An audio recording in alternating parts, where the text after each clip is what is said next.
he was a part of that presentation back in June. I'll go back and look, and I'll shoot you an email, let you know at least who was involved in that. Okay.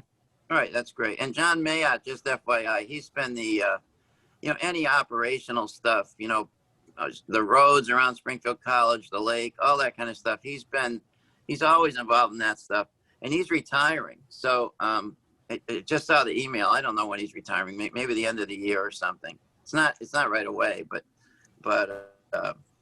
he won't. I don't think he'll be there till the end of this one. And they're doing a national search for his replacement. So, but Steve Rulier, the marketing guy, that I'm meeting on Thursday, he's plugged in all them. He reports directly to the president and stuff. So I'll bring him up to speed on this stuff.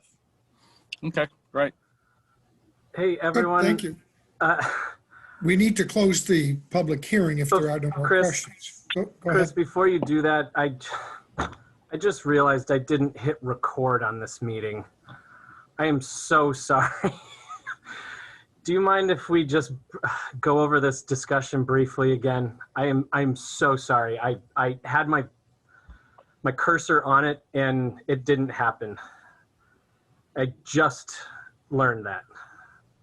So Tom, why don't you do a brief overview of what you said?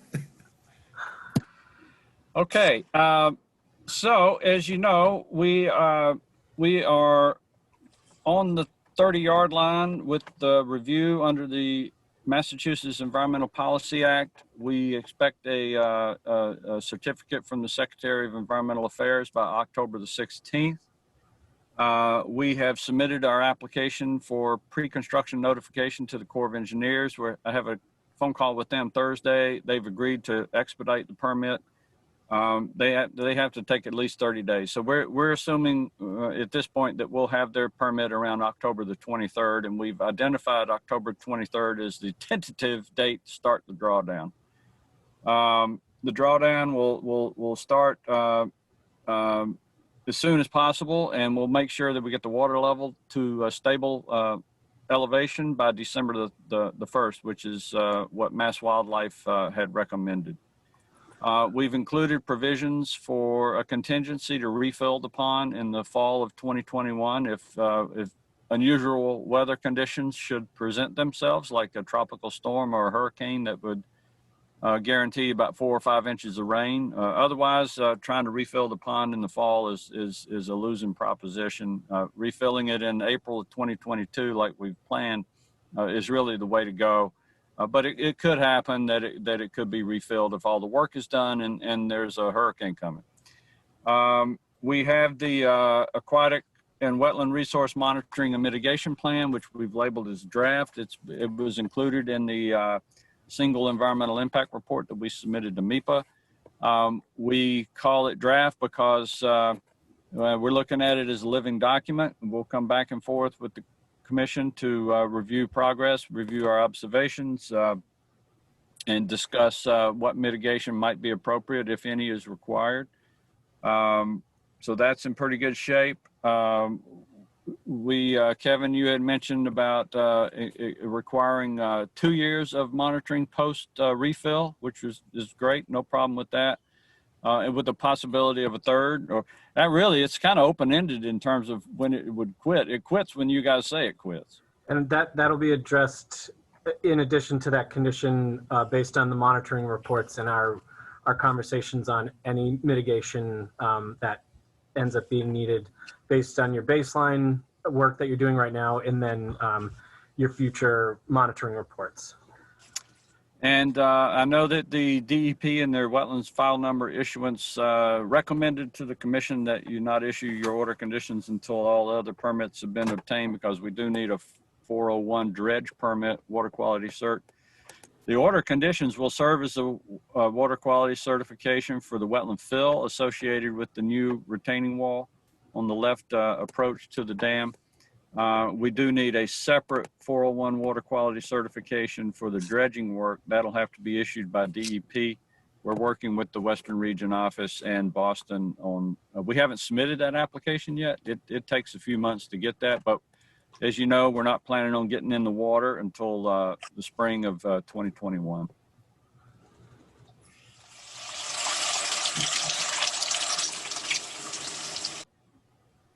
Chris, you're talking, but you're muted. We also answered a couple of questions that were basic questions. And Tom, it's on the city's website, the presentation and the plans and everything are on the city's website? Yes, we recorded a PowerPoint presentation, me and Tina and Peter Garvey. We did that back in early July or late June, and it's on the city's web page. If you go to the home page and just do a search for Water Shops Pond, it'll direct you right there, and there's a whole page of all kinds of information, including that presentation and including the frequently asked questions that the city put out. Sent all of that to the abutters back in June, using the same list that we used for the notice of intent. So the abutters have been very well informed, and we have a notification about the drawdown starting this.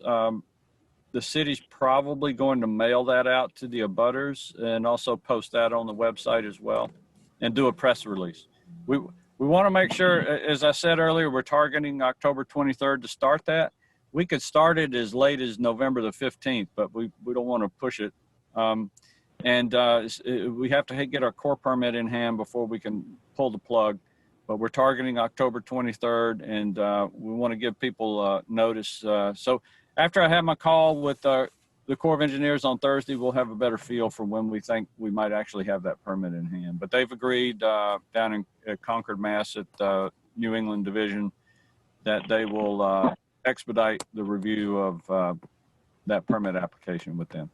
And just so it's on the record, we haven't had any additional comments or public comments or concerns submitted since our last meeting. So other than the several calls I've gotten, most have just been more curious about details.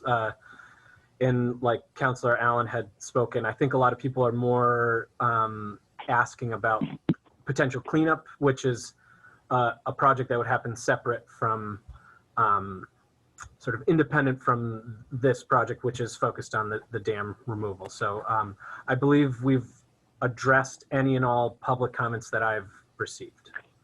Thank you. Then a motion from a commissioner to close the public hearing is in order. I'll make the And motion Clarence, to you're the close only the one public unmuted, I hearing. think. Oh, thank you. Juanita made the motion. Do we have a second? I'll second that. Roll call vote to close the public hearing. Karen, Yep. Juanita, Yes. Clarence, Yes. Fred, Yes. Chris. Yes. Okay, at this point, Kevin, if you want to give us a review of the order of conditions. Okay, so this will be our standard order of conditions with the these additional items. The commission would approve the temporary and permanent impacts that are proposed in the notice of intent. Based upon the subsequent monitoring reports proposed in the actually, I'll do this one first. This order approves the aquatic and wetland resource monitoring and mitigation plan as submitted so far. And based upon the monitoring reports proposed in that plan, if needed, we will, between the applicant and the commission, will come to a mutually agreed upon action plan with appropriate timeline for actions and mitigations as required. That's in the event that there are impacts to BVW. The plan will include 2 years of monitoring with the caveat that the commission may add on additional years as required. I'm going to address that condition about the refilling, that as proposed, the refill of the pond will occur in spring of 2022 with the contingency of next fall if weather permits. And we're going to add the condition that prior to any work on the dam portion of the project, any and all other state and federal permits will be obtained prior to the start of work. And if any substantial changes occur to the proposed work that we're reviewing, that an amended order of conditions will occur. Thank you. Those are good conditions. Does someone want to make a motion to issue that order of conditions as read? I'll make a motion to issue the order as read. Order of conditions as read. Is there a second? I'll second it. Roll call vote is necessary. Stephanie? Karen, Yep. Juanita, Yes. Clarence, Yes. Fred, Yes. Chris. Yes. Thank you. That condition is, I have one other question. Tom, you will notify Kevin before the drawdown, right? Oh, absolutely. Yeah. Okay. And Kevin, it would be interesting if you would just send us. I'd be curious to go down by the water and see it. Actually, It's going to be. We're going to go down, you know, those two gates, they're 4 feet by 4 feet and they weigh about 2,000 pounds apiece. They haven't been operated since the last drawdown in 1996. And so we're going to send a dive team down.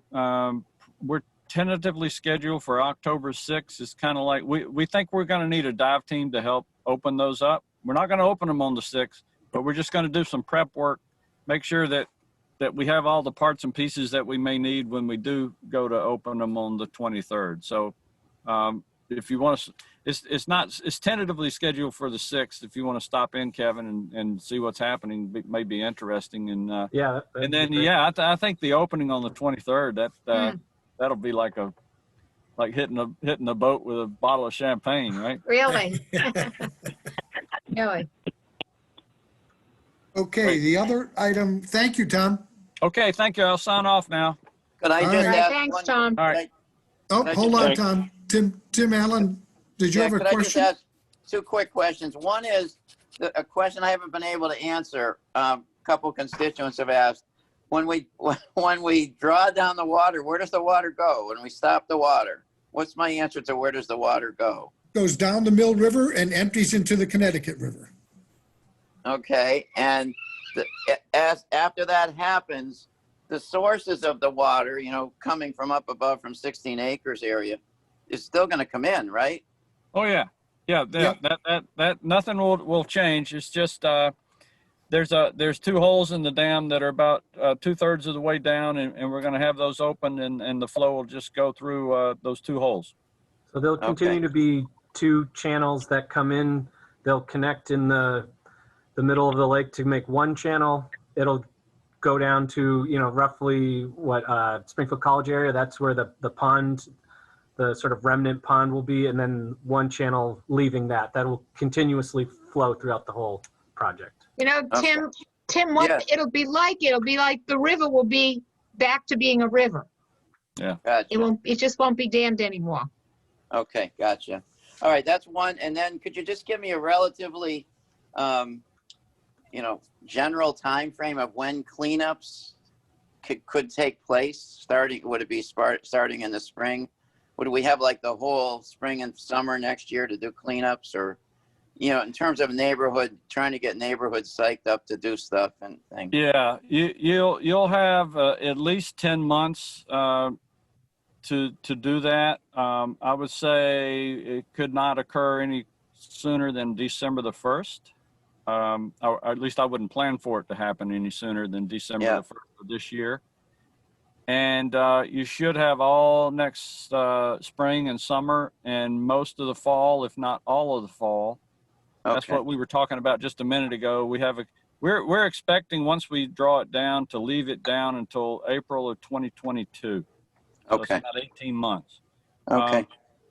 If the work on the dam takes place faster than we think it's even possible to do, so that's a contingency. And if there were a hurricane approaching in, say, October and November of this time next year, Right. the city may have the option of closing those gates and refilling the pond in October or November but only if there's a hurricane coming, because otherwise the flows entering the pond in October and November are typically so low that it would almost be virtually impossible to refill the pond. It takes 60 to 90 days to refill the pond with normal October, November flow. Okay. All right, great. So we had spring, summer plus. Spring, summer plus, right? Okay, great. So Tim, I think if you're gonna have citizens come in and help clean, I think shouldn't he be going through the city, the park? Oh, I will. Yeah. Yeah.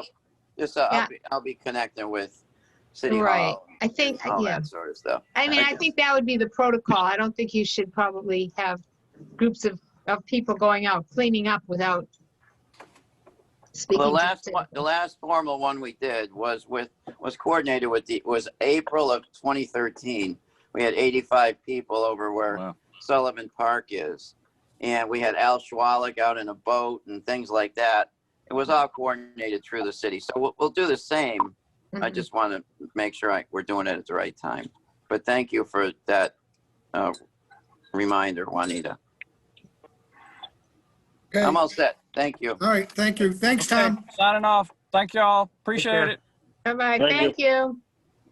So Kevin, the other item we have is notice of intent for water sewer. Yeah, they're still waiting on their approval from Natural Heritage, so. So that's still continued. I suspect it'll be soon, but not yet. Okay. And the only other item we have on the agenda is the acceptance of the minutes from the 8:25 meeting. Somebody want to make a motion to accept the minutes? I'll make Anyone? a motion to accept the minutes. Who Thank was you. Is that? there, that was Fred. Is there a second? I'll second it. Thank you, Karen. Stephanie, if you'd call the roll. Karen, Yep. Juanita, Yes. Clarence, Yeah. Fred, Yes. Chris. Yes. Having gone through the agenda, a motion to adjourn is in order. I make a motion to adjourn. I'll second it. Thank you. Stephanie, if you call the roll, and I see Fred's parked. Are you in your driveway now, Fred? So I am. Karen, Yes. Juanita, Yes. Clarence. Yes. Yes. Oh, sorry. You Fred. said Karen. That's okay. Fred, Yes. Chris. Yes. Thank you, everyone. And Karen, tell your little one. Yeah. Bye. Hey. Bye. Oh, she's filming too. Bye. Oh, yeah. We're taking pictures. She is adorable.